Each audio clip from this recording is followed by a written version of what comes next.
Hold up.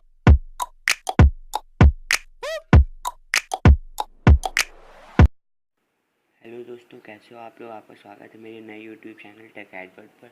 इस video में मैं आप लोगों को बताने वाला हूँ कि आप लोग अपने यूट्यूब चैनल के एक इंट्रो कैसे मेक कर सकते हो।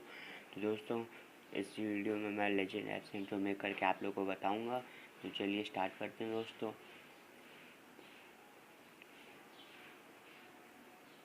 दोस्तों पहले आ जाएगा, आप अपने चैनल का इस पर नाम लिख दीजिएगा। दोस्तों मेरे चैनल का नाम टेक एडवर्ट पर एडवर्ट है, तो मैं यहाँ पे लिख देता हूँ। और दोस्तों यहाँ पे काफ़ी अच्छे इंट्रो के ऑप्शन आ जाते हैं और कलर्स भी आप यहाँ पे चेंज कर सकते हैं इसका। दोस्तों ये देखिए, यहाँ से कोई भी कलर चूज़ कर सकते हैं दोस्तों।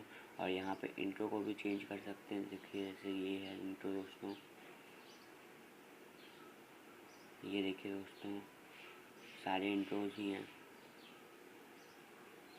और दोस्तों यहाँ पे इसे आप लोगों को जो अच्छा लगे वो डाउनलोड करके यहाँ से सेव कर सकते हैं दोस्तों। ये देखिए दोस्तों, यहाँ पे सेविंग स्टार्ट हो गई है उसकी। Thanks for watching friends, bye bye bye.